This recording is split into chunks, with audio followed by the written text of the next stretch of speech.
Very good, very good. ठीक है, तो आज हम डिस्कस करेंगे हेलो एल्केन और हेलो एरीन। अच्छा, इस पूरे चैप्टर के अंदर हम क्या-क्या डिस्कस करने वाले हैं? पहले मैं इंट्रोडक्शन आपको बता देता हूँ। इस चैप्टर के अंदर हम हेलो एल्केन की नेमिंग करेंगे, हेलो एरीन की नेमिंग करेंगे। क्या होता है हेलो एल्केन, क्या होता है हेलो एरीन, उनका हम कॉमन नेम भी डिस्कस करेंगे एज़ वेल एज़ हम आईयूपीएसी नेमिंग डिस्कस करेंगे। फिर उसके बाद में हेलो एल्केन और हेलो एरीन को कैसे प्रिपेयर करते हैं, ये भी हम डिस्कस करेंगे। दोनों कंपाउंड का प्रिपरेशन हम डिस्कस करेंगे। फिर हेलो एल्केन और हेलो एरीन की स्ट्रक्चर को हम डिस्कस करेंगे। किस टाइप की स्ट्रक्चर है, कौन न्यूक्लियोफिलिक रिएक्शन देता है, कौन नहीं देता, बहुत सारी बातें हम इसके अंदर डिस्कस करेंगे। बहुत बड़े टॉपिक हैं, छोटे टॉपिक नहीं है। फिर स्टीरियोकेमिस्ट्री को हम समझेंगे। बहुत सारी रिएक्शन ऐसी हैं जिसके अंदर स्टीरियोकेमिस्ट्री होती है। तो पहले हम स्टीरियोकेमिस्ट्री को समझेंगे और फिर स्टीरियोकेमिस्ट्री को हम रिएक्शन मैकेनिज्म पर अप्लाई भी करेंगे।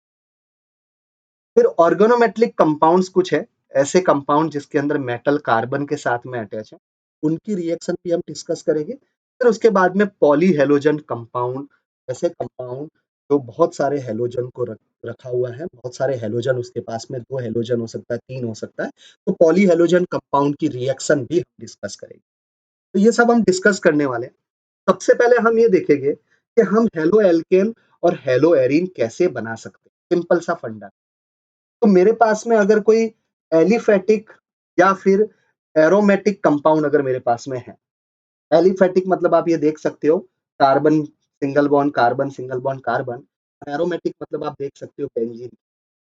अच्छा, जो एलिफेटिक कार्बन, उस एलिफेटिक कार्बन के अंदर कार्बन का जो हाइब्रिडाइजेशन है वो sp3 हो, और जो एरोमेटिक कार्बन है उस एरोमेटिक कार्बन का हाइब्रिडाइजेशन sp2 हो। अगर मैं एलिफेटिक और एरोमेटिक हाइड्रोजन को अगर मैं रिप्लेस कर देता हूँ इससे, हेलोजन से, है ना? अगर मैं एलिफेटिक इस वाले हाइड्रोजन को अगर मैं रिप्लेस कर दूं, ठीक है, या फिर मैं इस वाले हाइड्रोजन को रिप्लेस कर दूं, ये वाला हाइड्रोजन रिप्लेस कर दूं या ये वाला हाइड्रोजन रिप्लेस कर दूं, और यहाँ पे मैं हेलोजन अटैच कर दूं, तो उससे क्या बन जाएगा आपका, ये बन जाएगा आपका हेलो एल्केन और ये बन जाएगा आपका हेलो एरीन। एरोमेटिक कंपाउंड पर अगर हेलोजन है तो उसको हम एरीन बोलते हैं, और नॉर्मल एल्काइल ग्रुप पे अगर आपका हेलोजन प्रेजेंट है तो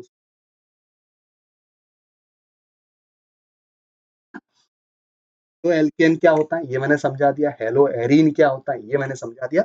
जस्ट छोटी-छोटी बातें मैं कर रहा हूँ यहाँ पे, इंट्रोडक्शन में दे रहा हूँ आपका। फिर उसके बाद में इनका सबका प्रिपरेशन, इनकी फिजिकल प्रॉपर्टी, केमिकल प्रॉपर्टी बता दिया।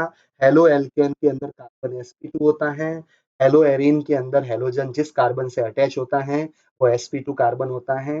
हेलो एल्केन और हेलो एरीन कंपाउंड जो है वो क्लिनिकली यूजफुल है। जनरली हम बहुत सारे कंपाउंड इसके जो जो है या इसके जो रिलेटिव्स जो है हेलो एल्केन और हेलो एरीन के, हम क्लिनिकली यूज करते हैं।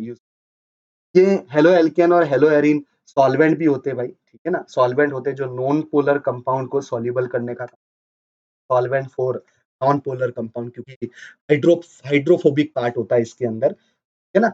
ये एरोमेटिक रिंग है। ये एरोमेटिक रिंग कैसा पार्ट है भाई? नॉन पोलर पार्ट है, नॉन पोलर पार्ट है। और ये वाला भी कैसा पार्ट है आपका? नॉन पोलर पार्ट है। तो non polar part non polar को जनरली डिसॉल्व कर देता है, इसलिए ये सभी जो सॉल्वेंट है हेलो एल्केन और हेलो एरीन के जो सॉल्वेंट है, ये सॉल्वेंट ऑर्गेनिक कंपाउंड को सॉल्युबल करने का, मतलब नॉन पोलर कंपाउंड को सॉल्युबल। क्लोरीन के कुछ कंपाउंड्स हैं, हेलोजन के मतलब ब्रोमीन के हैं, आयोडीन के हैं, फ्लोरीन के हैं। कहाँ-कहाँ पे यूज़ करते हैं ये देख लो बस। क्वेश्चन बन सकता है, थ्योरेटिकल क्वेश्चन याद रखने लायक। क्लोरीन के कुछ कंपाउंड्स हैं जिसको हम एंटीबायोटिक, है ना, क्लोरोमेर्फिनिकोल, है ना, इन सब के अंदर यूज़ करते हैं। प्रोड्यूस बाय माइक्रो ऑर्गेनिज्म है, ठीक है ना, और very effective for the typhoid fever. Typhoid fever के अंदर जनरली हम जो ट्रीटमेंट करते हैं, क्लोरीन कंटेनिंग कंपाउंड होता है।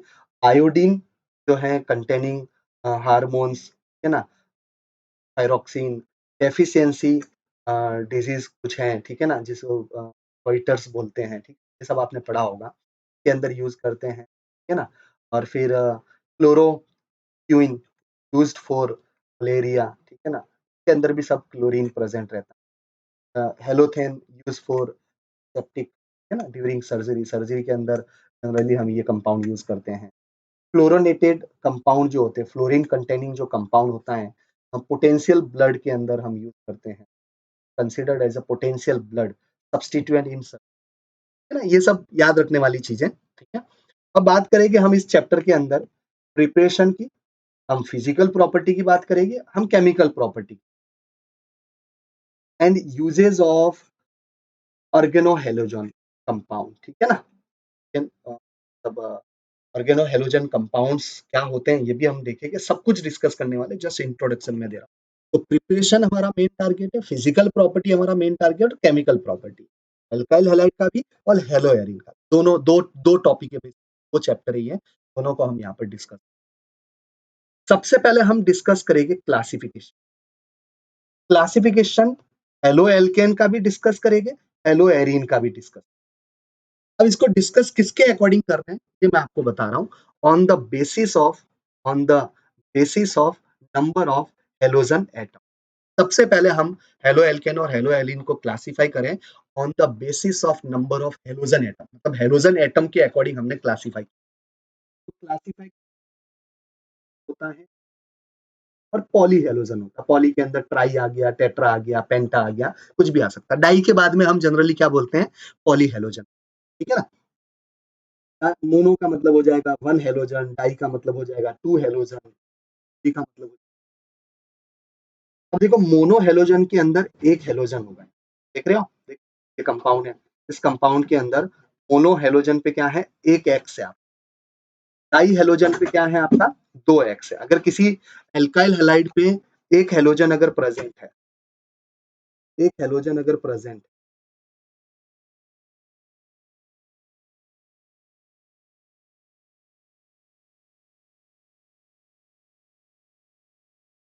एक हेलोजन अगर प्रेजेंट है, ठीक है ना, तो वो हो जाएगा आपका डाई, राइट। एक हेलोजन यहाँ पे प्रेजेंट है, मोनो हो जाएगा। अगर कंपाउंड के पास में दो हेलोजन है तो उसको डाई बोल देंगे, अगर कंपाउंड के पास में तीन हेलोजन है तो ट्राई बोल देंगे।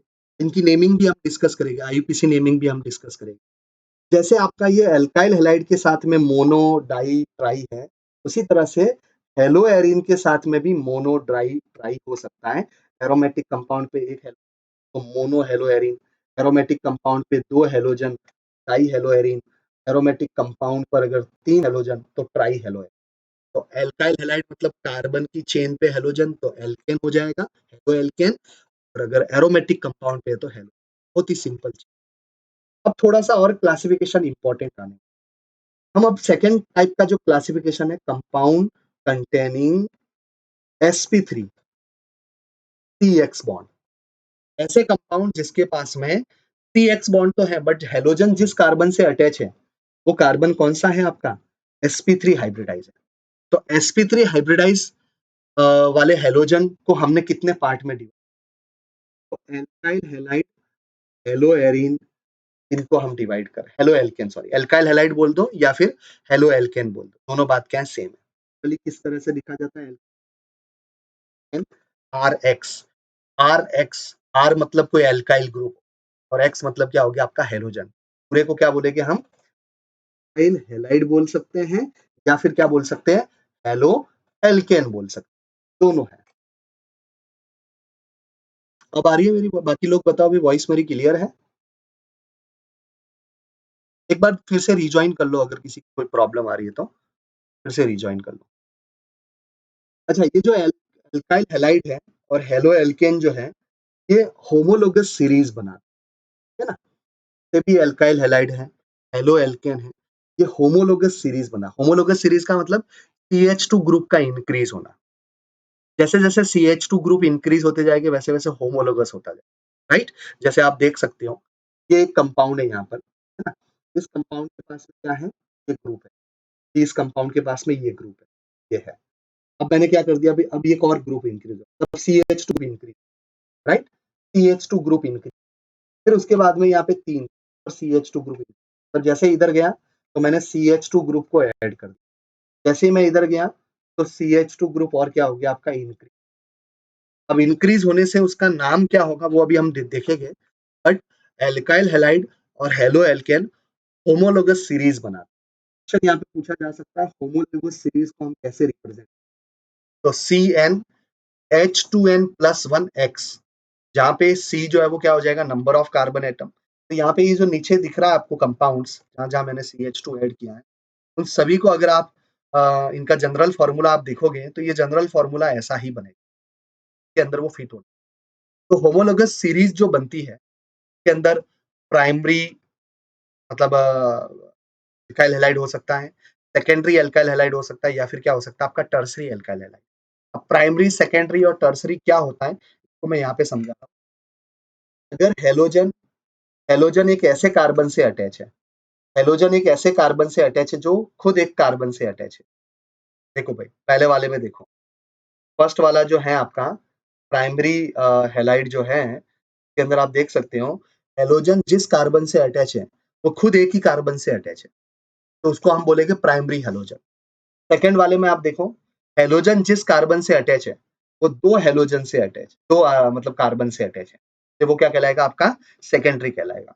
और हेलोजन जिस कार्बन से अटैच है वो अगर तीन, आर का मतलब होता है कार्बन बेसिकली, जहां जहां पे आपको आर दिखे इसका मतलब वो कार्बन है। कार्बन से कनेक्टेड कौन सा ग्रुप है वो तो मेंशन किया जाएगा, तो इथाइल ग्रुप है, इथाइल ग्रुप है, प्रोपाइल ग्रुप है, कौन सा ग्रुप है, बट आर को आप क्या बोल सकते हो, कार्बन। तो ये आपका हेलोजन जिस कार्बन से अटैच है वो कितने कार्बन से अटैच है, तीन कार्बन से अटैच है, तो ये हो जाएगा आपका 3 डिग्री हेलोजन, ठीक है ना। टर्सरी हेलाइड, ये आपका हो गया सेकेंडरी हेलाइड, और ये हो जाएगा आपका प्राइमरी हेलाइड।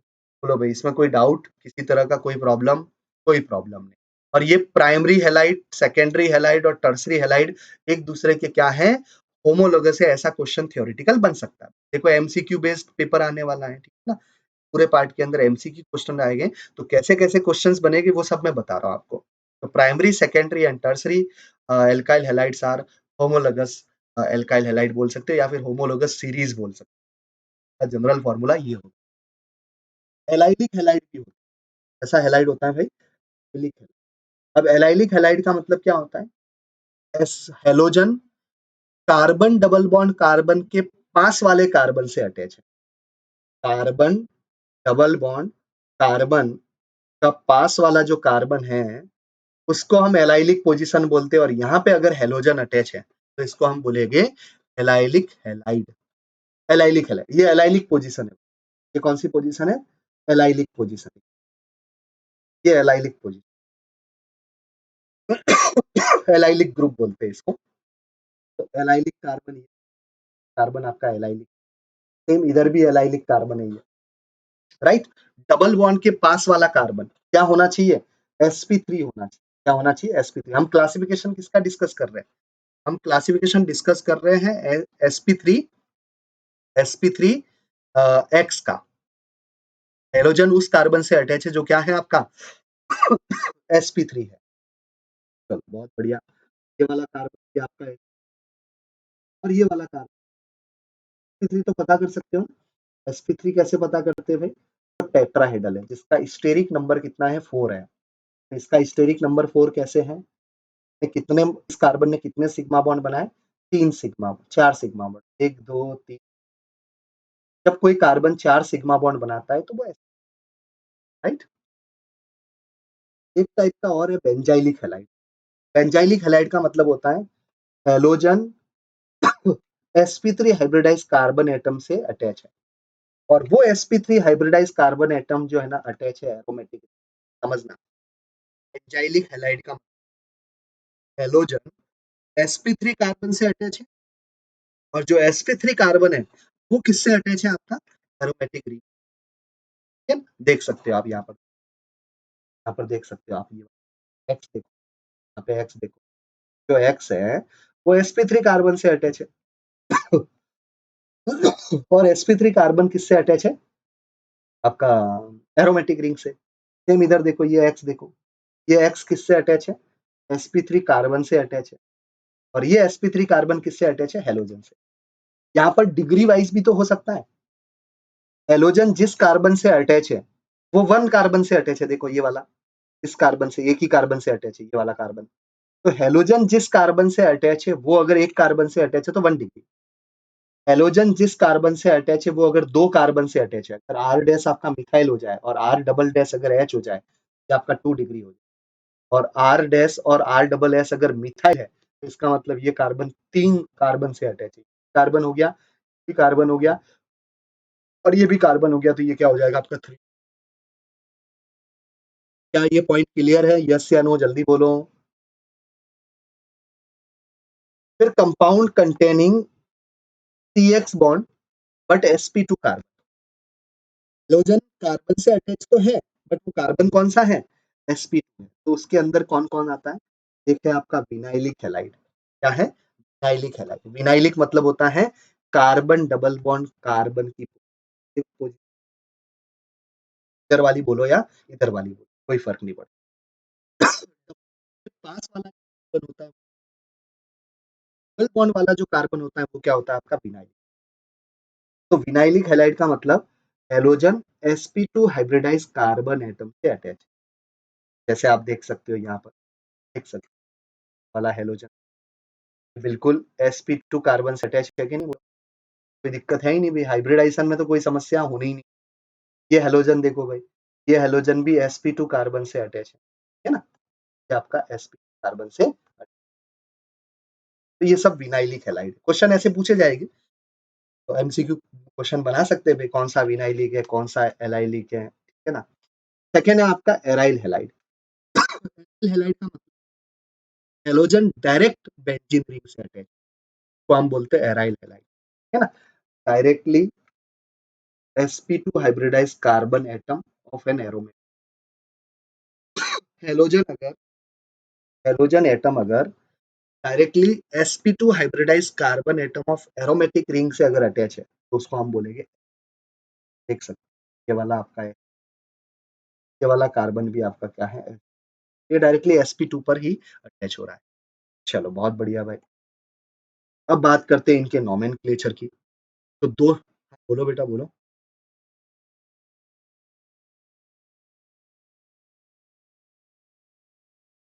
विनाइलिक और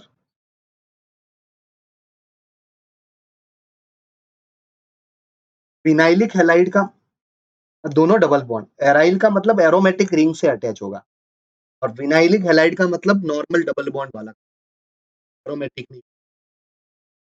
एरोमेटिक कंपाउंड तो पता है ना, आपने हाइड्रोकार्बन में पढ़ा होगा, जो सीखे। हाँ, तो अगर बेंजीन से डायरेक्ट याद रखो, बेंजीन हमारे लिए यहाँ पे बेंजीन ही है बस। बेंजीन से अगर हेलोजन अटैच है तो एराइल हैलाइड। डबल बॉन्ड वाले कार्बन से अगर अटैच है, डबल बॉन्ड नॉर्मल, वो एरोमेटिक बेंजीन डबल बॉन्ड है, तो उसको बोल दो विनाइल। यार अच्छा, नोमेनक्लेचर के अंदर दो कॉमन नेम जनरली क्या होता है? Alkyl group followed by halide. तब पहले हम एल्काइल ग्रुप लिखेंगे, एल्काइल ग्रुप का नाम, उसके बाद में जो हैलाइड है उसका नाम लिखेंगे। ये कॉमन नेम होता है। आईपीसी नेमिंग के अंदर क्या करते हैं हम? हेलो सब्स्टिट्यूटेड हाइड्रोकार्बन, हेलोजन का नाम पहले और फिर उसके बाद में हाइड्रोकार्बन का, जितने भी कार्बन एटम हो।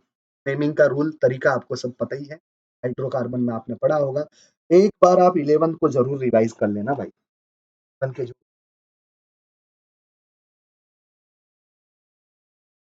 अब देखो इनकी नेमिंग के जितने भी एग्जाम्पल्स है वो सब मैं समझ, जैसे मेरे पास में ये कंपाउंड है, तो सबसे पहले हम क्या करते हैं? सबसे पहले हेलोजन जिस कार्बन से अटैच है उसको 1 नंबर दो और लॉन्ग चेन का सिलेक्शन करो। तो कितने कार्बन हो गए भाई? 3 कार्बन। तो आईयूपीएसी नेमिंग के अंदर ब्रोमीन कितने पे अटैच है? 1 पे। तो 1 ब्रोमो और 3 कार्बन है इसलिए प्रो, और कार्बन कार्बन सिंगल बॉन्ड है इसलिए पूरे कंपाउंड के अंदर कार्बन कार्बन सिंगल बॉन्ड है, राइट? तो इसलिए हम क्या बोलेंगे? एन बोलेंगे। तो 1 bromo propane. Common name कैसे लिखते हैं? कॉमन नेम मैंने बोला था alkyl group followed by halide, alkyl group followed by halide. तो ये कॉमन नेम आप देख सकते, कॉमन नेम आप देख सकते हो। कॉमन नेम प्रोपाइल, एन मतलब नॉर्मल, नॉर्मल, नॉर्मल मतलब स्ट्रेट लाइन। तो एन प्रोपाइल, इस 3 कार्बन को हम क्या बोलते हैं? प्रोप। और एल्काइल ग्रुप है तो alkyl group followed by halide, तो प्रोपाइल ब्रोमाइड, है ना? फिर उसके बाद में देखो इसकी नेमिंग देखो, तो ये 1 कार्बन, ये 2 कार्बन, ये 3 कार्बन, लॉन्ग चेन का सिलेक्शन करो। तो सेकंड कार्बन पर क्या है? क्लोरो, फिर 3 कार्बन इसलिए प्रोप, और फिर क्या है? एन। अच्छा, इस ग्रुप को आइसोप्रोपाइल ग्रुप बोलते हैं। आइसोप्रोपाइल मतलब ऐसा ग्रुप। अगर ऐसा ग्रुप कहीं पे है, कुछ-कुछ चीजें याद रखनी पड़ेगी भाई। ऑर्गेनिक के अंदर कुछ-कुछ चीजें याद रखनी होती है। ऐसा ग्रुप अगर कहीं पर भी दिखता है तो उसको हम आइसो ग्रुप। अब जितने भी कार्बन हो, 3 कार्बन है तो प्रोपाइल, 4 कार्बन है तो प्रोपाइल, आइसोप्रोपाइल। चलो बहुत बढ़िया भाई। अब देखो, यहाँ पर देखो, लॉन्गेस्ट चेन का सिलेक्शन। तो 1, 2 और 3, 3 कार्बन की चेन। ये क्या हो जाएगा आपका? सब्स्टिट्यूएंट। तो 1 पे क्या है? क्लोरो, 2 पे क्या है? मिथाइल, फिर 3 कार्बन इसलिए प्रोप, और फिर क्या हो जाएगा आपका? एन। तो 1 क्लोरो, 2 मिथाइल, प्रोप, एन। और नेमिंग क्या हो जाएगी? 4 कार्बन है और ऐसा ऐसा ग्रुप है, देख रहे हो आप? सेकेंड लास्ट कार्बन पर मिथाइल, ऐसे याद कर लो। और सिंपल सा तरीका अगर देखना है तो सेकेंड लास्ट कार्बन पर, सेकेंड लास्ट कार्बन अगर मिथाइल है सेकेंड लास्ट कार्बन पर, तो वो क्या हो जाएगा आपका? आइसो हो जाएगा। और सेकेंड लास्ट कार्बन पर अगर 2 मिथाइल ग्रुप है, वो हो जाएगा नी। क्या होता है? वो भी आएगा इसी के अंदर सब कुछ। नॉर्मल 3 कार्बन है तो अगर सेकेंड लास्ट कार्बन पर अगर मिथाइल ग्रुप आ गया, ठीक है ना, तो आइसो हो जाएगा। ऐसा इस टाइप का ग्रुप देख सकते हो आप। चलो अब बात करते हैं बेंजीन पर। एरोमेटिक कंपाउंड पर अगर हेलोजन है तो डायरेक्ट नाम हो जाएगा ब्रोमोबेंजीन, कॉमन नेम भी ब्रोमोबेंजीन, है ना। अच्छा, कॉमन नेम इसका क्या हो जाएगा? तो ये 1 कार्बन, ये 3 कार्बन, तो 1,3 डाइब्रोमोबेंजीन। या फिर 1,3 position is a Meta position, right. 1,3 position Meta position होता है भाई, सबको याद है। 1,3 position is a Meta position, ये बात है। फिर उसके बाद में ये 1 पोजीशन, ये 3 पोजीशन, ये 5 पोजीशन, तो 1,3,5 ट्राइब्रोमोबेंजीन, ट्राइब्रोमोबेंजीन, है ना। या फिर सिमेट्रिकल ट्राइब्रोमोबेंजीन, अभी बोल सिमेट्रिकल ट्राइब्रोमोबेंजीन भी आप, ये सब देखो चीजें आपको याद रखनी पड़ेगी। चलो 7th नंबर का कॉमन मतलब आईयूपीसी नेमिंग। जनरली हमारे लिए इंपॉर्टेंट क्या है? IUPAC naming. आईयूपीसी नेमिंग हमारे लिए वेरी वेरी इंपॉर्टेंट। देखो भाई, आप इसकी नेमिंग करो तो लॉन्गेस्ट चेन का सिलेक्शन कर दो, 1, 2 और ये 3। लॉन्ग चेन तो यही होती है। अब 1, 2 इधर 3 जाओ या फिर इधर 3 जाओ, बात तो एक ही है ना यार। बात तो एक ही है भाई, इधर जाओ या इधर जाओ, है ना। तो ये क्या हो जाएगा आपका?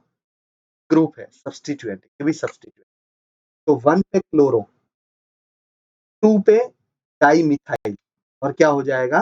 प्रोप, फिर क्या हो जाएगा आपका? एन। 3 कार्बन इसलिए prop, carbon carbon single bond है इसलिए एन, डबल बॉन्ड होता तो इन, ट्रिपल बॉन्ड होता तो आइन। बहुत बढ़िया। फिर इधर 1, 2 और 3 सिंपल, 2 ब्रोमो प्रोप एन।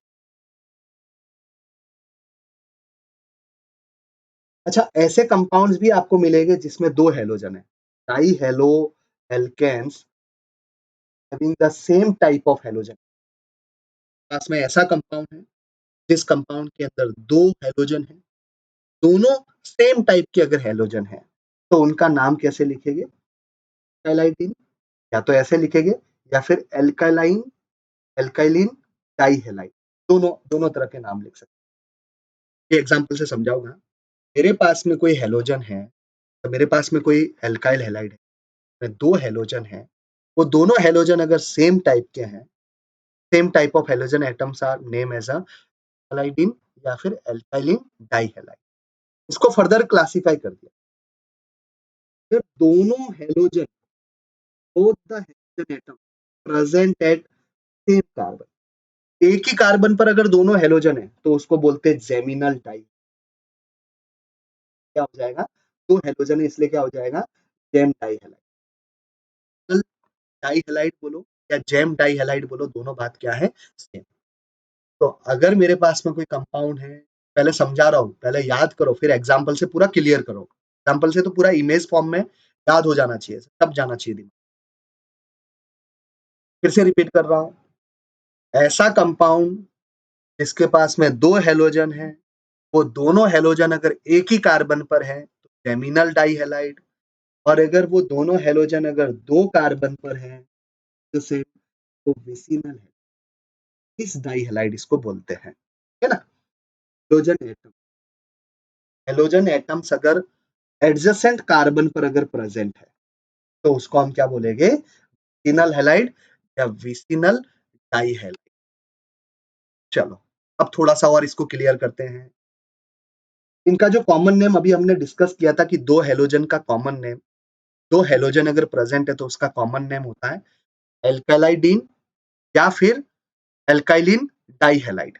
अब तो जेमिनल है ना, इंपॉर्टेंट चीज है भाई, यहाँ से क्वेश्चन बन सकता है, वेरी वेरी इंपॉर्टेंट। मैं यहाँ पे लिख देता हूँ, ये पीडीएफ आपको दे दूंगा, यहाँ से आप देख सकते हो भाई, है ना।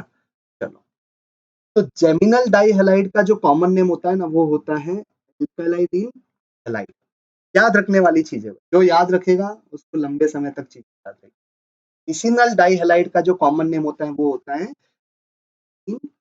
डाइहैलाइड, राइट। तो एग्जांपल से समझ, ये मेरे पास में दो केस है, पास में ये दो केस, पहला और सेकेंड का कॉमन नेम भी डिस्कस कर लेते हैं, इनका आईयूपीसी नेम भी discuss, common name as well as IUPAC. IUPAC name में तो कोई प्रॉब्लम ही नहीं है, ये 1 कार्बन है, ये 2 कार्बन है, 2 कार्बन है इसलिए ईथ, और 1 कार्बन पे 2 क्लोरीन है इसलिए 1,1 डाइक्लोरो इथेन। यहाँ पे 1 कार्बन और ये कार्बन नंबर 2 हो गया, ये 2 ही कार्बन है तो 2 कार्बन की चेन ही होगी। कार्बन नंबर 1 और कार्बन नंबर 2 पे डाइक्लोरो इथ और फिर कार्बन कार्बन सिंगल बॉन्ड, एक ही कार्बन पे दोनों हेलोजन, तो 1,1 डाई हैलाइड, फिर 2 कार्बन है इसलिए, मतलब 2 क्लोरीन है इसलिए डाइक्लोरो, 2 कार्बन है इसलिए इथ, सिंगल बॉन्ड है इसलिए एन। और अगर 2 क्लोरीन अगर एडजेसेंट कार्बन पर है तो उसको हम विसिनल डाइहैलाइड बोलेंगे, है ना, उसको हम विसिनल डाइहैलाइड बोलेंगे। एक ही कार्बन पे दोनों हेलोजन हो तो जेमिनल डाइहैलाइड बोलेंगे। और नेमिंग विसिनल वाले का नाम क्या हो जाएगा, 1,2 डाइक्लोरो इथेन। कॉमन नेम मैंने एल्कलाइडीन हैलाइड, इथाइलाइडीन, यहाँ पे क्या हो जाएगा, इथाइलिन डाइक्लोराइड। ये कॉमन, देखो कॉमन नेम के कोई रूल नहीं है, कॉमन नेम साइंटिस्ट ने अपने हिसाब से दी, ये आपको याद रखना।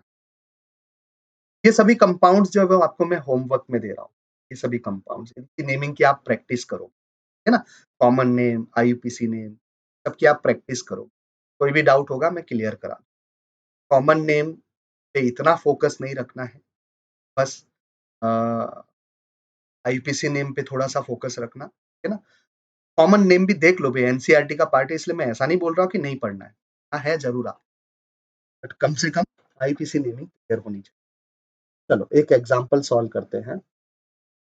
मेरे पास में एक कंपाउंड है C5H11 Br, ये कंपाउंड है, 5 कार्बन है, 11 हाइड्रोजन और एक Br है। इसके बहुत सारे आइसोमर्स मैंने बनाए, उन सभी आइसोमर का आईयूपीसी नेमिंग करना है, और आईयूपीसी नेमिंग के साथ साथ में आप प्राइमरी, सेकेंडरी और टर्सरी ब्रोमाइड भी लिखना है। तो इसके टोटल 8 आइसोमर बनेगी, तो क्वेश्चन के अंदर दे रखा, टोटल 8 आइसोमर। 8 आइसोमर का मतलब Br की पोजीशन को चेंज कर करके, Br की नंबर ऑफ कार्बन जो भी है उनकी पोजीशन को चेंज करना, तो मतलब जब आते थे, यहाँ पे देखो Br यहाँ पे अटैच है, तो Br जिस कार्बन से अटैच है वो एक ही कार्बन से अटैच है, तो ये क्या हो जाएगा आपका 1 डिग्री। नेमिंग आप देख सकते हैं, ये वाला Br जो है वो जिस कार्बन से अटैच है, ये वाला किस पे अटैच है भाई, ये वाला Br इस कार्बन पर, ये वाला Br किस कार्बन पर अटैच है, इस कार्बन पर अटैच। कैसे चेक करोगे भाई, नंबर ऑफ हाइड्रोजन से पता चल जाएगा कि इस कार्बन पे अटैच है कि इस कार्बन पर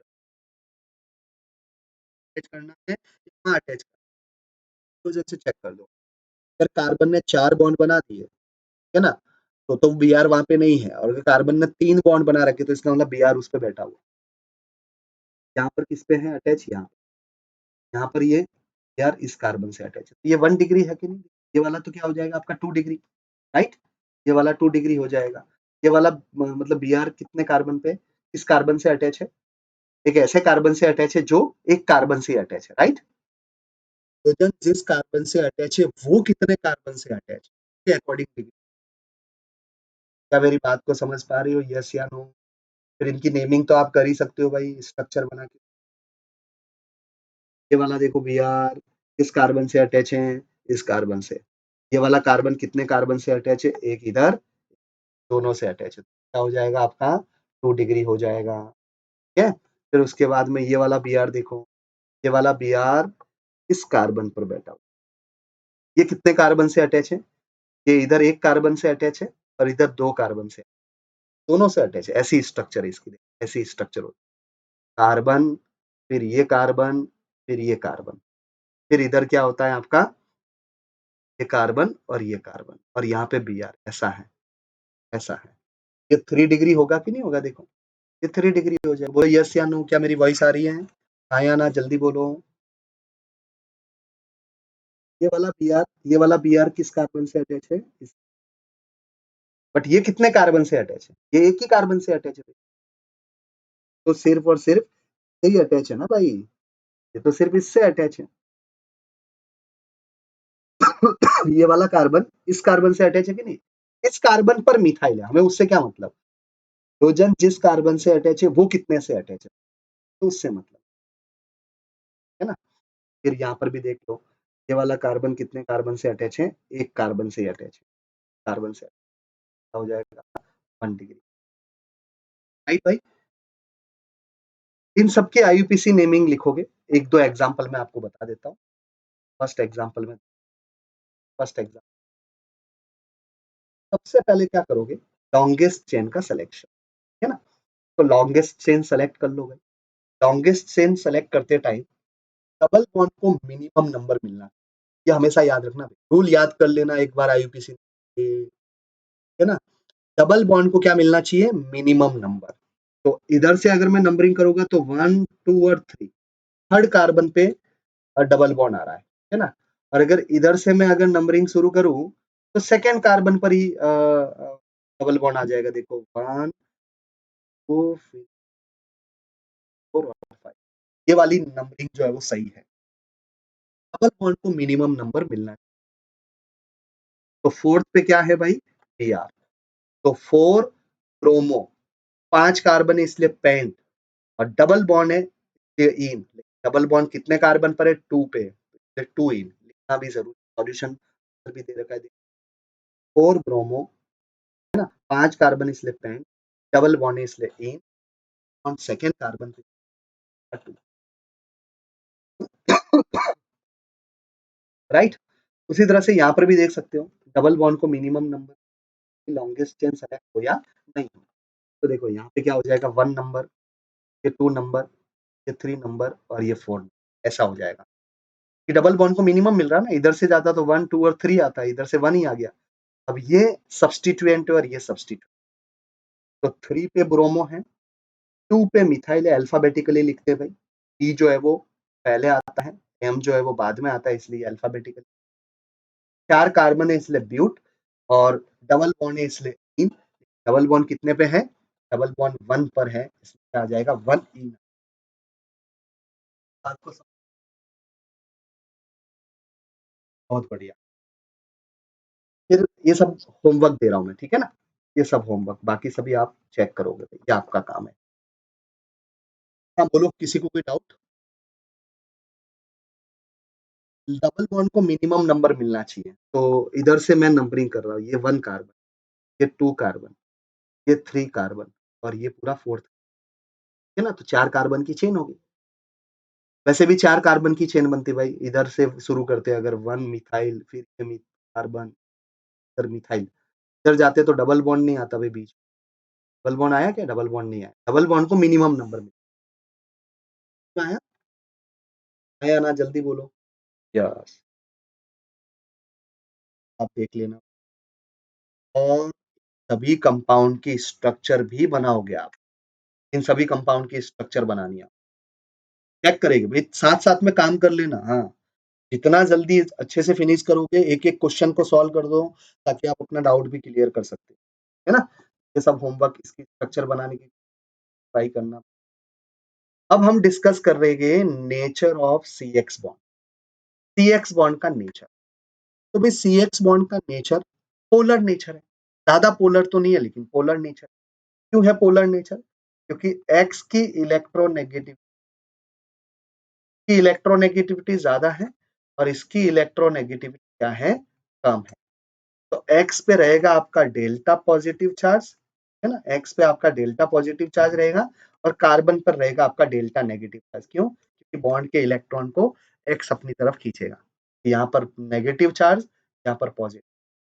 तो पार्शियल कार्बन पे पॉजिटिव चार्ज आएगा और हेलोजन पे क्या आएगा, पार्शियल नेगेटिव चार्ज आएगा। ये इसका नेचर हो गया। ऐसा नेचर है तो पोलर नेचर। अच्छा, साइज ऑफ हेलोजन एटम जो है क्या होता जाता है, डाउन द ग्रुप। जैसे जैसे हम नीचे जाएंगे वैसे वैसे साइज आपकी बढ़ती जाएगी। क्लोरीन छोटा था, क्लोरीन और बड़ा हो गया, ब्रोमीन और बड़ा हो गया, आयोडीन और बड़ा हो गया। तो जब एटम की साइज इंक्रीज होती है तो कार्बन हेलोजन की जो बॉन्ड लेंथ है ना, वो भी आपकी इंक्रीज।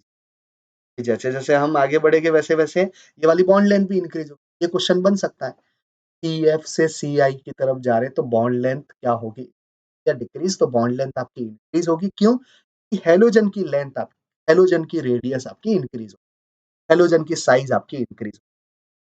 चलो भाई, यहाँ पे एक छोटा सा पॉइंट मिला है जिसका कोई अभी कनेक्शन नहीं है, हालांकि वो बाद में आएगा रिएक्शन के अंदर। Alkyl halide are best prepared from alcohol, easily accessible, आराम से मिल सकता है नेचर के अंदर, इजीली अवेलेबल है हर लैब के अंदर, और उसको हैंडल करना भी एक्सोथर्मिक टाइप की रिएक्शन नहीं होती, एक्सप्लोसिव रिएक्शन। तो नेचर के अंदर इजीली अवेलेबल है, कॉस्टिंग कम है, लैब के अंदर कुछ करना घटना नहीं घट।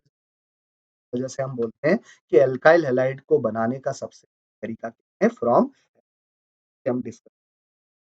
यहाँ पर इस टेबल से बहुत ही इंपॉर्टेंट क्वेश्चन बनता है, वेरी वेरी इंपॉर्टेंट क्वेश्चन है, डाइपोल मोमेंट। डाइपोल मोमेंट का क्वेश्चन बहुत ही इंपॉर्टेंट है क्योंकि हर एआईटीएस में भी पूछा जाता है, यहाँ पर भी क्वेश्चन भी ये, जेई का भी क्वेश्चन है, सब तरह के एग्जाम में ये क्वेश्चन। डाइपोल मोमेंट का ऑर्डर सीधा आपको याद है, डाइपोल मोमेंट का ऑर्डर, डाइपोल मोमेंट का ऑर्डर है CH3Cl का ज्यादा होता है तो CH3। हम क्या सोचते हैं कि भाई generally dipole moment is charge into distance, है ना, डाइपोल मोमेंट इक्वल टू क्या होता है, चार्ज इनटू डिस्टेंस।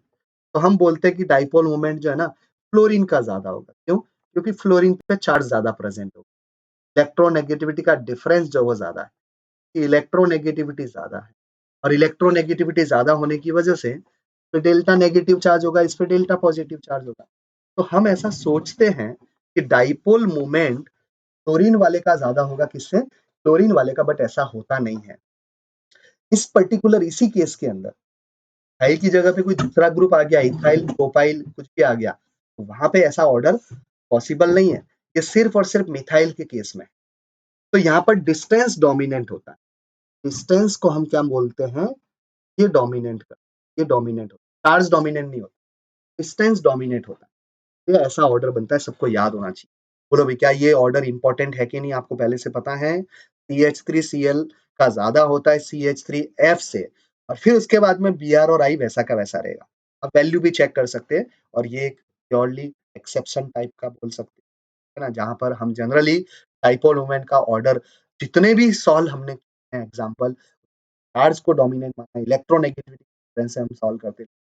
यहाँ पे आके CH3Cl की जो बॉन्ड लेंथ है, वो बॉन्ड लेंथ ज्यादा होने की वजह से ऐसा बॉन्ड लेंथ। अब किसी का डाउट आ रहा होगा कि सर बॉन्ड लेंथ तो आयोडीन की ज्यादा है, तो उसका और ज्यादा होना चाहिए, लेकिन चार्ज भी तो साथ साथ में ज्यादा होना चाहिए। तो ये दोनों का डोमिनेटिंग है, मतलब दोनों फैक्टर है वहां पे, charge as well as distance.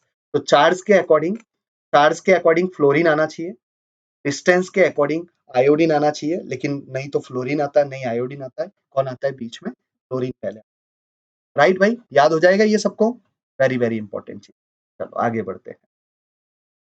अब हम हेलो एल्केन के प्रिपरेशन के समझते हैं।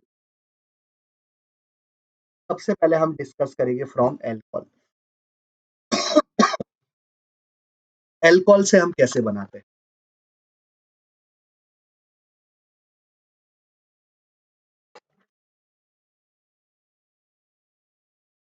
एल्कोहल से एल्काइल हैलाइड बनाने का एक ही तरीका है, एल्कोहल का OH हटाओ और हैलोजन जोड़ो।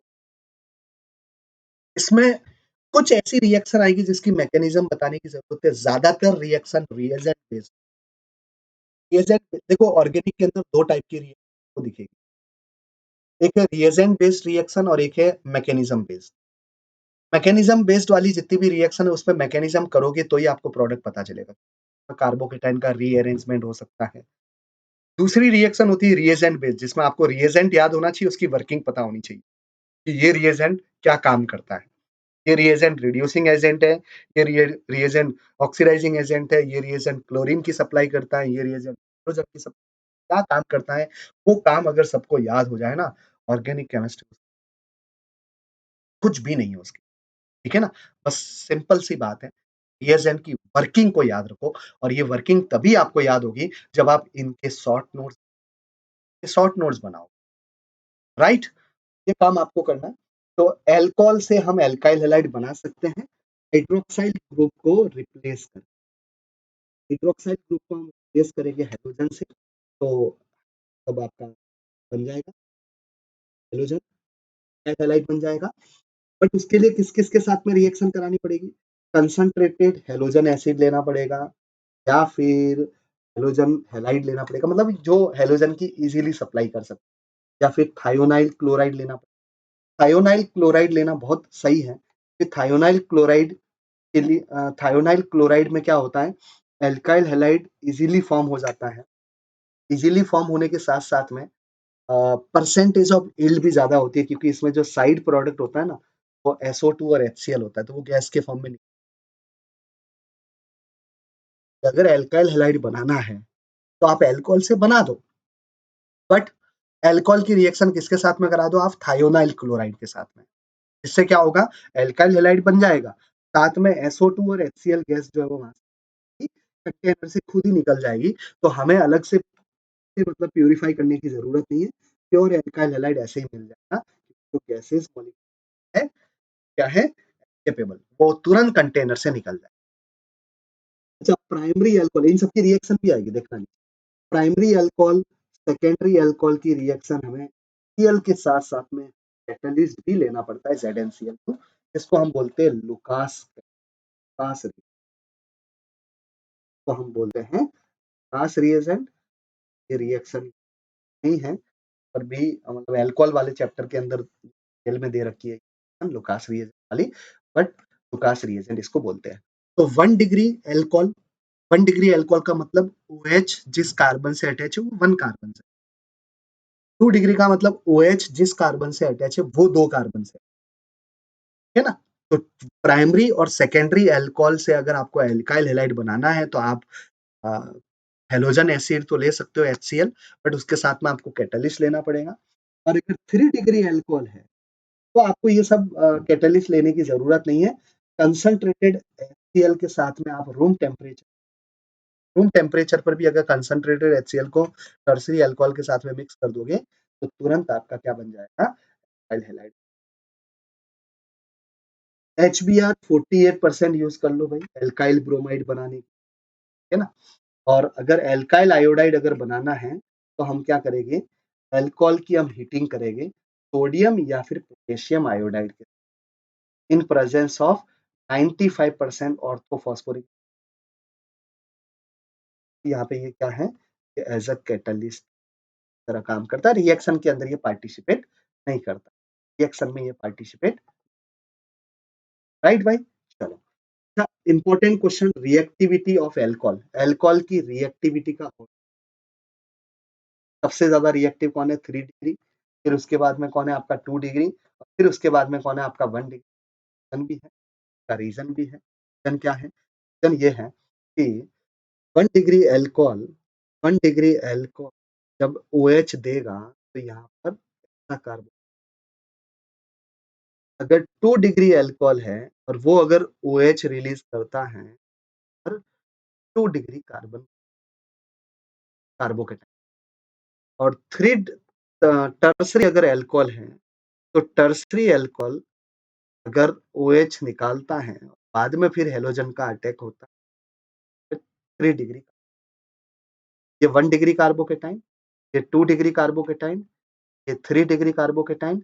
कार्बोकेटाइन की स्टेबिलिटी का ऑर्डर आप सभी बच्चों को याद होगा, सिंपल है, 2 डिग्री 3 डिग्री।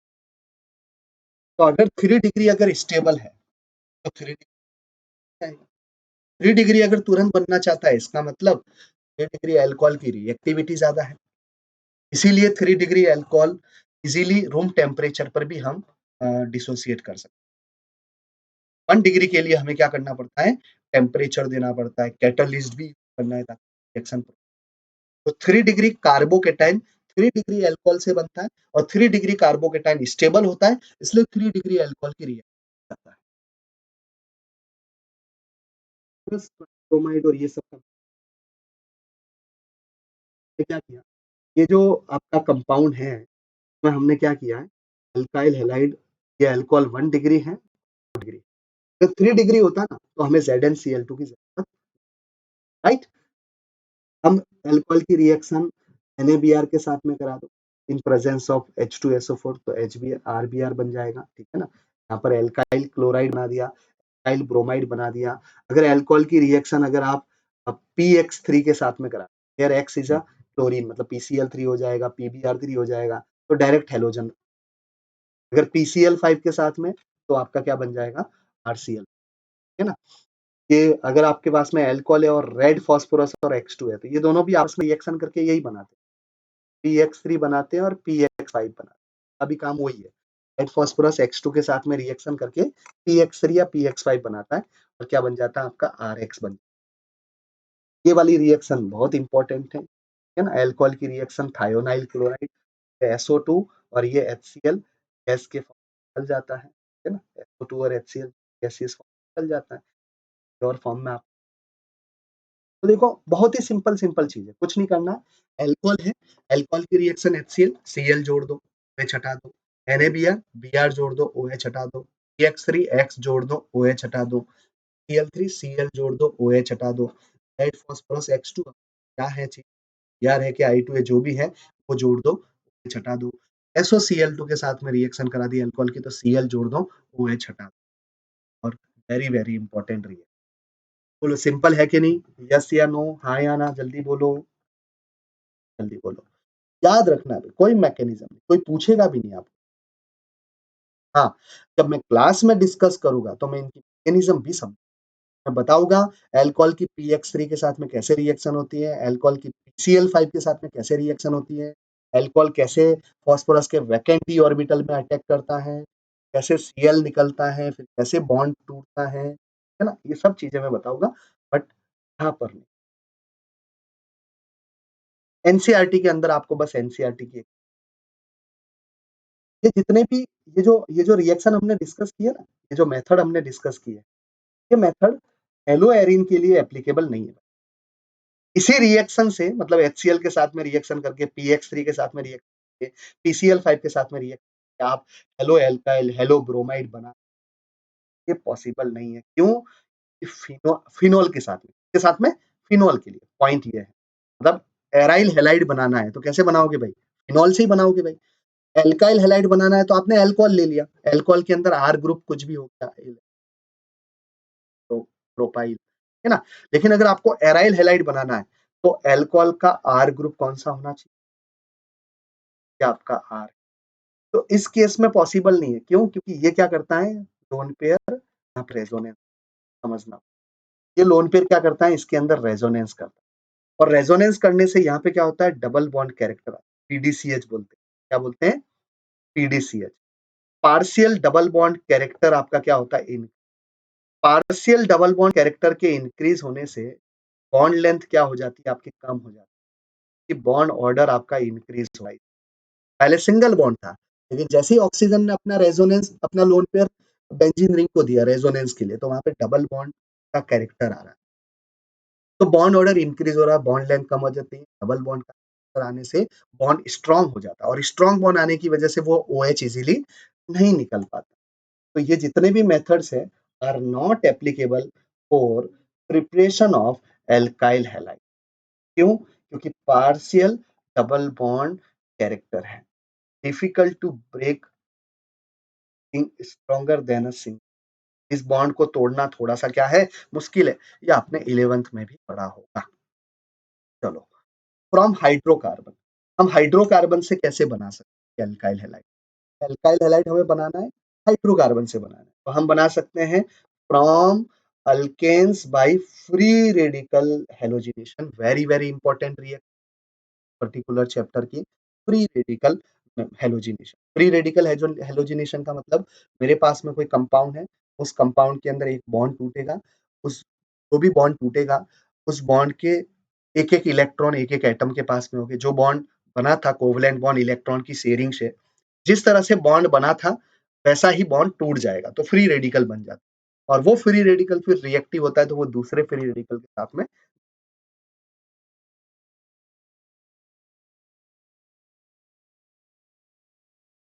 तो देखो भाई क्या होता है इसके अंदर, क्लोरीनेशन, ब्रोमीनेशन, ये सब क्या करते हैं, मिक्सचर ऑफ आइसोमेरिक मोनो या पॉली बनाते हैं, मिक्सचर बनाते हैं।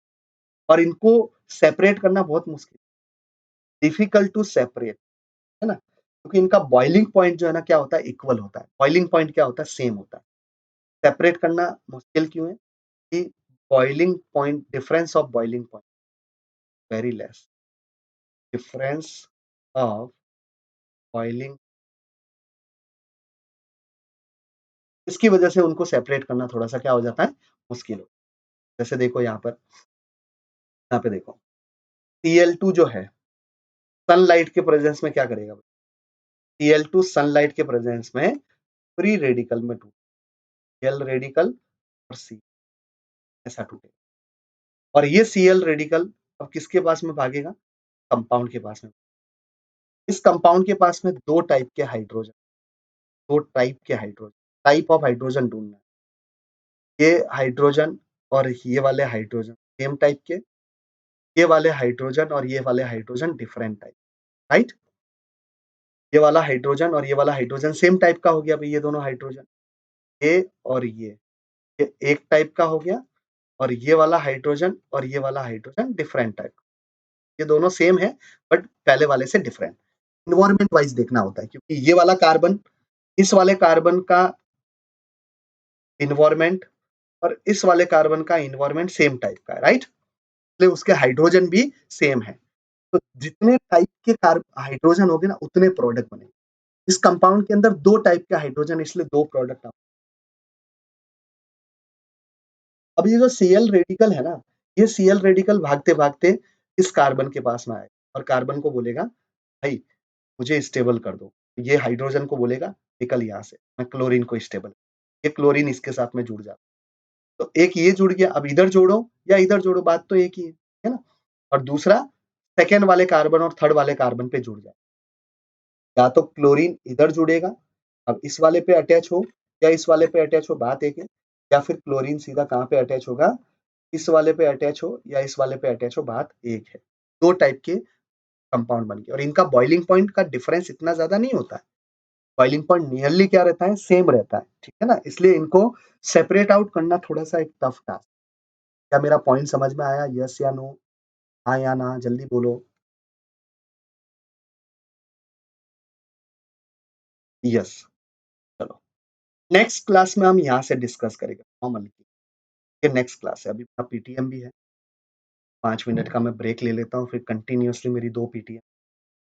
तो फ्रॉम अल्कीन, राइट, अल्कीन से हम नेक्स्ट क्लास में डिस्कस, और मैंने मार्क कर रखा है जितनी इंपॉर्टेंट चीजें सब मार्क कर रखा है। और जहाँ मैकेनिज्म की रिक्वायरमेंट रहेगी मैकेनिज्म भी मैं समझा दूंगा, बस आपको वो चीज समझ में आ जाए। और एनसीईआरटी के अंदर एक ही बात है बस, कि अगर एक बार मैं समझा दूं ना लाइन टू लाइन, तो उसके बाद में आप उसको कम से कम 10 बार रिवाइज कर सकते हो, मत आ जाती है नहीं भाई अब हम पढ़ लेंगे, एक वर्ड की मीनिंग सर ने समझा दी है, अब बस हमें बार बार जो रटने वाली चीजें उसको रटना है और जो समझने वाली चीजें उसको समझना है, राइट। तो 3 लेक्चर मुझे लगता है कि इसमें लगेंगे कम करने, 2 लेक्चर मुझे बड़े लेने पड़ेंगे, तो ये चैप्टर में पूरा अच्छे से 2 लेक्चर के अंदर वो भी हम फिनिश कर देंगे, अल्कोहल फिनॉल और ईथर। एक बार अगर ये फिनिश हो जाएगा ना अच्छे से, तो फिर अल्कोहल फिनॉल ईथर में टाइम नहीं लगेगा। राइट भाई, क्लियर है चीजें, यस या नो जल्दी बोलो।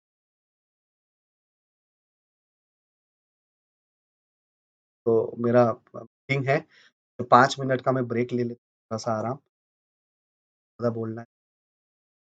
हाँ, बोलो, अभिषेक बोलो। तो मुझे कॉल कर सकते हो 7 ओ क्लॉक अराउंड, है ना? हाँ, कॉल करना।